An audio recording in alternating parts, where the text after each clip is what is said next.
Rashi nous dit, dans la paracha de Teruma, quand tu feras attention, tu trouveras qu'il y a 13 offrandes.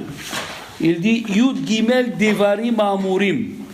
13 choses qu'on a besoin pour la construction du Mishkan et pour l'élaboration des habits du Kohen. Il y a 13 choses quand tu feras attention. Il dit quand tu feras attention. Qu'est-ce que c'est quand tu feras attention? Quand tu feras attention, tu trouveras que 13 choses. Bon, d'accord. Alors, avant de commencer à expliquer qu'est-ce qu'il dit Rashi, il dit les Or HaChaim HaKadosh, Alav Shalom, le Kli Yakar, il pose la question, c'est quoi cet ordre-là? D'abord, il a parlé de l'or, après il a parlé du bois et de la laine, et il finit avec les pierres précieuses. C'est un ordre qu'on ne comprend pas. Alors, les Chachamim nous disent, enfin, le Or HaChaim HaKadosh et le Kli Yakar, chacun il donne une réponse. Il a dit, si vous voyez que la première fois, il y a écrit Nesi'im sans le Yud, parce que les Nesi'im, c'est pour raconter leur honte. Ils ont dit, on va attendre que tout le monde amène. A priori, c'est une bonne idée, non, que tout le monde amène, et après, nous, on amène ce qui manque. Kilo, même s'ils n'amènent pas beaucoup, nous, on amènera beaucoup. Mais c'est pas joli. Il faut montrer, il faut s'empresser pour amener. Hein, les Nessim, ils ont amené les pierres précieuses. Alors la Torah elle a dit non, quand il y a une mitzvah, il faut s'empresser de l'amener. Il ne faut pas dire jusqu'à qui font les autres. Et après nous, comme ça c'est écrit dans la Gemara de Yoma, Samech Bet, ou Samech, je ne sais pas exactement. Comme ça il dit le Kli Yakar et le Or HaChaim HaKadosh. Maintenant, aussi c'est écrit, partout c'est écrit Vav, regardez. Vikruli, Vezota Teruma, chaque fois c'est écrit le mot va, Outrelet, Ve'orotelim, mais par contre à la fin c'est écrit Shemen, Malamahor, il n'y a pas Vav, et Besamim le Shemen Amishha, après c'est écrit Avne Shoam, il n'y a pas le Vav dans cela. Pourquoi?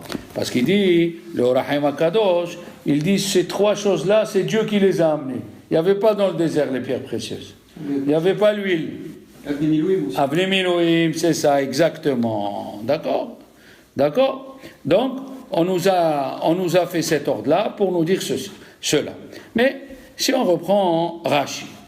Rashi, il a dit, Vikruli Teruma, quand tu feras attention, tu trouveras 13. Maintenant, il y a un chidouche que Rashi, il dit, Vikruli Lishmi. Il n'aurait pas, Rashi vient répondre une question, pourquoi il écrit Li? Il aurait pu dire Vikru Teruma. Pourquoi c'est écrit Li? Li, il dit Rashi Lishmi. Mais dans toutes les mitzvot, pour moi, pour qu'il fasse la mitzvah en mon nom. Mais dans tous les mitzvot de la Torah, il faut les faire pour Dieu, oui ou non? Alors, nous avons deux mitzvot, oui, nous avons deux mitzvot qui se font dans la pensée.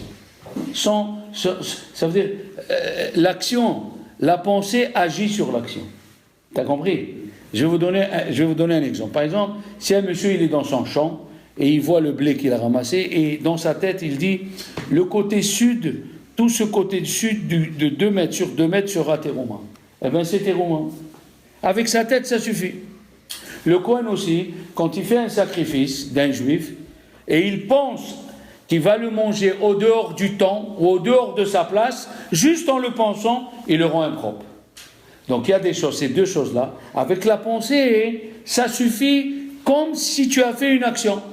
Eh bien, il dit Dieu dans la Tzedaka, hein, si tu penses à me donner de l'ordre qui se trouve dans cet endroit-là, ça suffit. Tu n'as pas besoin de le prendre et de dire je le donne pour Dieu. Juste avec ta pensée, ça suffit. Pourquoi? Parce que le Satan, dans les questions d'argent, il est très fort. Le Satan, dans les questions d'argent, alors Dieu, il veut t'aider. Avec la pensée, déjà, il est kadosh. Comme ça, tu le donnes, tu ne peux plus retourner en arrière. C'est pour ça qu'il a dit l'ishmi. Mais, Rashi, il a dit, il y a 3 terumot. Une teruma pour les adanim, pour les socles. Une teruma pour le mishkan. Voilà, comme ça, il dit Rashi. Shelosha, voilà, pour les adanim, hein, pour pour le Mizbeah, et après, pour construire le Mishkan. Chacun il donne ce qu'il veut. Pour le Mishkan, chacun il donne ce qu'il veut, ce que tu veux. Mais lui, il dit Rashi ce mot-là. Et le Maharal de Prague, il fait attention à ça. Il dit, quand tu feras attention, tu compteras qu'il n'y a que 3, que 13. 13. Pourquoi il dit Rashi quand tu feras attention? Hein? Alors, Hareem Alava Shalom, Rabbi Léo Mizrahi, celui qui explique bien Rashi, Rabbi Léo Mizrahi, c'est le dernier Rishon, parmi les Rishonim. C'est le dernier, il était en 1450, Rabbi Léo Mizrahi en Turquie. Un grand rave, il a écrit un livre qui s'appelle Mizrahi, où il explique chaque chose de Rashi. N'oublions pas que Rabbi Yaakov Abihsera, il a amené aussi le Hida. Chaque mot de Rashi, il faut passer des fois 7 jours pour comprendre. Alors il a dit, pourquoi il dit il y a 13. En vérité, Hareem, il dit quand tu comptes, il y a 15. Alors pourquoi il dit 13? Il dit, parce qu'en vérité, il y a 15. Mais dans les 15, il y a 3 qui sont pareils. Le Techelet, le Argaman et Tola Hachani, tout cela, c'est de la laine. Alors la laine, on ne va pas compter 1, 2, 3. C'est de la laine transformée. Une fois, il est rouge, une fois, il est bleu. D'accord? Alors on va pas dire et de la laine bleue, et de la laine rouge.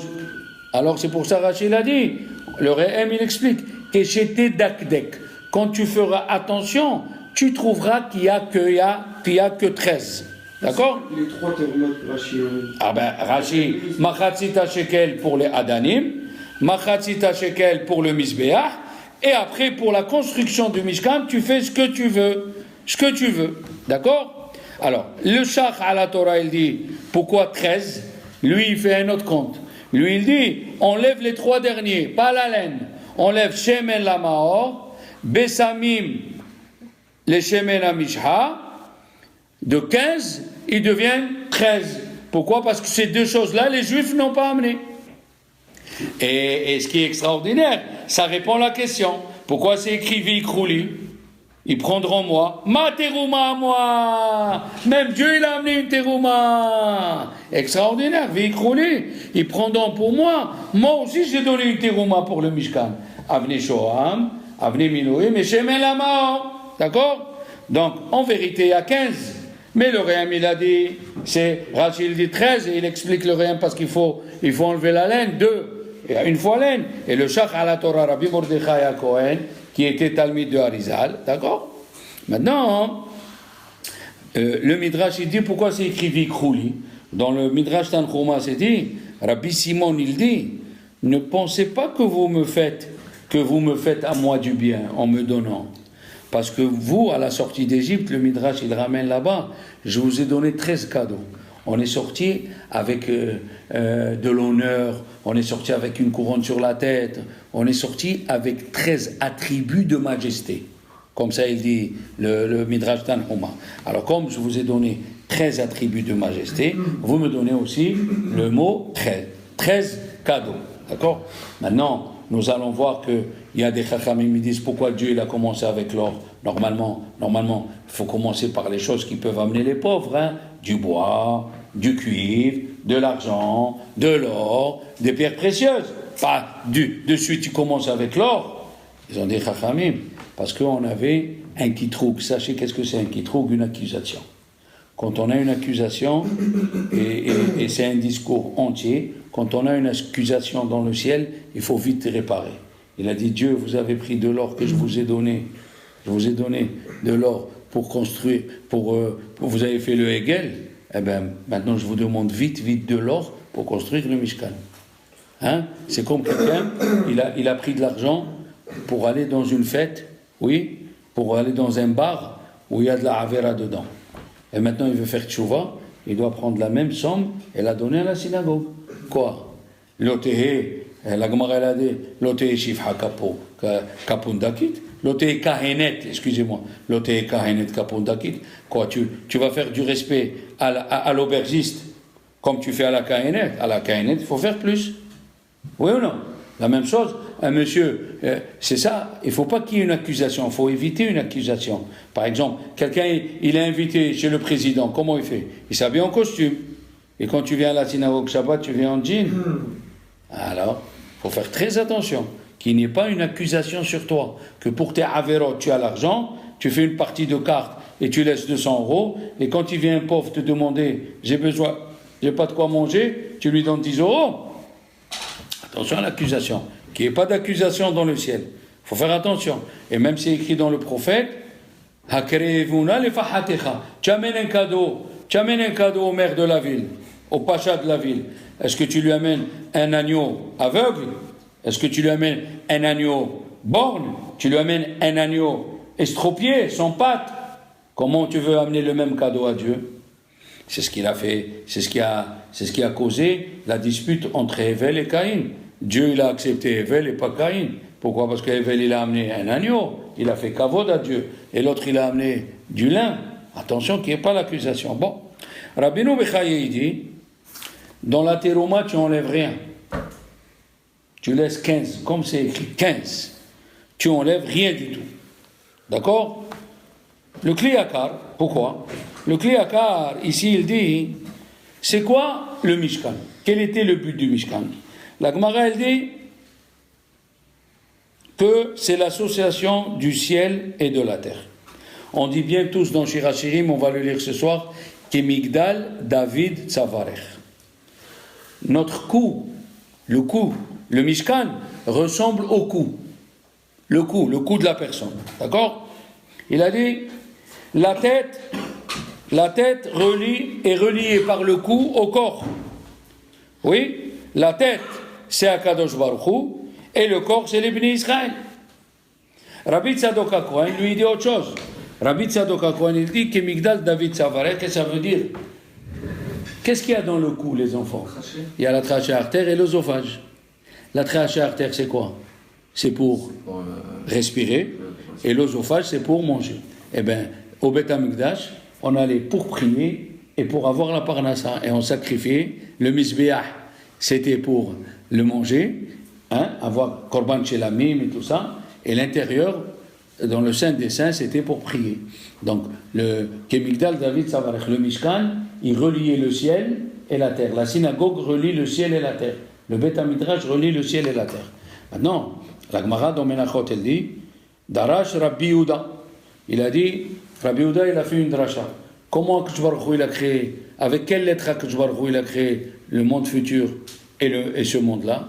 C'est écrit, on va le dire dans les Tehillim, dans le Shabbat, que Beya Hashem Tzur Olamim. Beya Hashem, c'est Yud Ke. La lettre Yud et la lettre E. Eh bien, c'est pour ça que Dieu, il a donné 15, il a demandé 15 détails d'offrande pour construire le Mishkan. Pourquoi? Parce qu'il a construit le monde futur avec la lettre Yud, et ce monde-ci, il a construit avec la lettre E. Pourquoi avec la lettre E? Elle dit la Gemara que si tu es tombé par en haut, si tu es tombé par la fenêtre, tu as fait une avera, tu peux faire tes chouvas et revenir par l'ouverture. D'accord? Alors c'est pour cela que la lettre Yud et la lettre E, c'est ce qui fait coller Olam Hazé et Olam Haba, et c'est pour ça qu'Akadosh Baruch Hu, il a demandé 15 spiritim. Sur ces 15-là, on va continuer, et vous allez voir combien il y a de détails.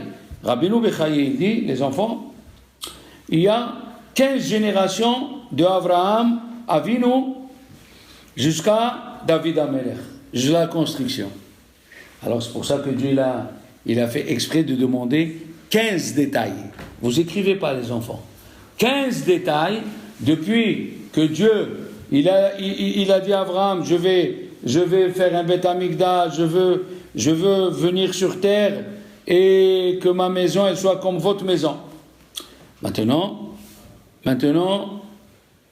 il y avait 15 escaliers entre la Ezrat Nashim et Ezrat Israël. Il y avait 15 escaliers. Et David Amelech, dans la Gemara de Souka, oui, il a dit, il a fait 15 Shira Ma'alot pour que les Lévi'im, ils chantent. D'accord? Dans Ishtabach, il y a 15 louanges à Dieu. Dans Baruch She'amar, il y a 15 fois le mot Baruch. Dans Birkat Kohanim, il y a 15 mots. Oui, il y a 15 mots. Voilà, on retrouve le 15, c'est pas possible. Oui, il y a 15 mots. Comme ça aussi, il dit dans Birkat Kohanim, le mari Ben Shouib alav shalom, il dit ça aussi, qu'il y a le chiffre 15 est très très important, puisque la Shekhinah, elle se trouve Metzitz, Mashgiach Mina Halonot, il fait attention par les fenêtres, c'est au Bet HaMikdash, Metzitz Mina Harakim, et il regarde parmi les intervalles, les interstices, c'est quand le Kohen, il ouvre ses doigts, et il fait les interstices pour Birkat Kohanim, par là-bas il y a la Shekhinah, et comme il y a 15 mots, 15 mots dans Birkat Kohanim qui ramènent la Shekhinah. Donc il y a encore le mot 15. Combien de sortes de korbanot? Il dit Rabbeinu Bechaye, et il dit le Maharal de Prague, 15 sortes de korbanot. 5 dans le végétal et 8 dans les animaux. Encore le mot 15. 15, il est très important, le mot 15. Et 8 dans les animaux? Et 8 dans les animaux. Ça ne fait pas 15. 8. Non, je parle pour Rashi. Rashi, il dit qu'il y a 13, oui. Ouais. 13. Et nous trouvons qu'il y a 13 sortes de korbanot. Donc, soit d'après Rabbeinu Bechaye, le chiffre 15 est important, soit d'après Rashi, le chiffre 13 est important. Surtout que 13, c'est la Gemataria de Echad. D'accord? Et qu'est-ce qu'il dit le Maharal de Prague? Donc, Vorot Hashem, dans le Perek Nuntet, nous voyons que nous avons les Yud Gimel Midot Shel Rachamim. Hein? Le Bet HaMikdash, il a été créé par les Yud Gimel Midot Shel Rachamim. On a 13 sortes de korbanot. Et le bar mitzvah, il devient bar mitzvah à quel âge? À 13 ans. Pourquoi? Pour nous dire qu'il faut commencer à avoir la miséricorde sur lui. Dieu, il a la miséricorde sur lui depuis l'âge de 13 ans. Vous savez bien que Hachamim, ils ont dit qu'on a construit, selon Rashi, il y a une mahloket entre Rashi et Rambam et Baalei Tosfot et Siporno. Il y a une mahloket entre ces deux rabbins et deux autres rabbins. Qu'est-ce qu'ils disent? Deux rabbins, ils disent que le Rashi et Da'at Baalei Tosfot, Da'at Zikinim Baalei Tosfot, ils disent que Dieu il a donné le Mishkan pour pardonner le Hegel. Comme ça, c'est écrit dans le Perek Lamédé. Rashi dit clairement que le Mishkan est venu, les chaper, pour pardonner la faute du Hegel. Et le Zohar, il dit, les enfants, combien on a fait de Hegel? 13 Hegelim. Chaque tribu, elle a fait une, et on a fait après un. Tout le monde a fait un grand. Vous vous rendez compte? Alors il a demandé, selon Rashi, donc il faut 13 korbanot, 13 midot arahamim, d'accord? Comme ça, il dit, le Zohar aussi, c'est le Zohar qui a dit ça, il est en relation, a priori, avec Rashi. Ramban, il dit non, le Mishkan a été donné déjà au mont Sinaï. Quand Dieu, il a dit, Naaseh venishma, quand les Juifs, ils ont dit Naaseh venishma, Dieu, il a dit, faites-moi un Mishkan. Seulement dans la paracha de Pekoudé, quand on est arrivé à Pekoudé, le Ramban, il dit, Dieu, il a refusé de construire de suite le Mishkan parce qu'on a fait le Hegel. C'est quand on a fait Kippour, on a fait Teshuvah, il est revenu, il a dit à Moshe Rabbeinu, bon, construisez le Hegel. Construisez le Mishkan pour pardonner le Hegel. Mais en vérité, d'après le Ramban, le Mishkan, c'était, écoutez bien ce que je dis, la prolongation, le Mishkan, c'était la prolongation de Ma'amad Har Sinai. Ramban, il dit, pourquoi Dieu il a demandé à faire le Mishkan? Pour qu'on se rappelle toute notre vie, le Har Sinai, qu'on a reçu la Torah. D'ailleurs, qu'est-ce qu'il y avait dans le Haron? Il y avait l'étape de la loi. Donc, selon Ramban, quand on a dit Naaseh venishma, Dieu il a dit Ve'asoli mikdash. Quand on a fait le veau d'or, Dieu il a dit je veux plus du Mishkan, vous avez fauté. Après qu'on a fait Kippour, Dieu il a dit reprenez le Mishkan. Ok? Ça c'est selon le Ramban. Comme ça il dit le Ramban. Le Siporno il dit aussi la même chose. Pourquoi Dieu il a dit qu'on fasse le Mishkan? Pour pardonner. Pourquoi? Parce qu'avant qu'on faute, il dit cette phrase-là. Il y a un pasouk dans Teilim, Bechol Hamakom, dans la Torah c'est écrit, Bechol Hamakom Asher Askir et Shemi, Avo Elecha ou Berachticha. Dans n'importe quel endroit où tu diras mon nom, je viendrai et je te bénirai. Il a dit avant, c'était n'importe où. Mais maintenant qu'on a fauté, Dieu, il a pris 5 mètres sur 5 mètres pour venir résider dans le Kodesh HaKodashim. Donc nous avons une mahloquette entre ces chachamim là, et qu'est-ce qui s'est passé? C'est le Erev Rav qui nous a entraîné à faire le péché. Alors c'est écrit, au début c'est écrit, mais et kol ish, chacun peut amener la terouma. Après c'est écrit, que les bénis Israël et pas le Erev Rav. Voilà, bon Shabbat les enfants.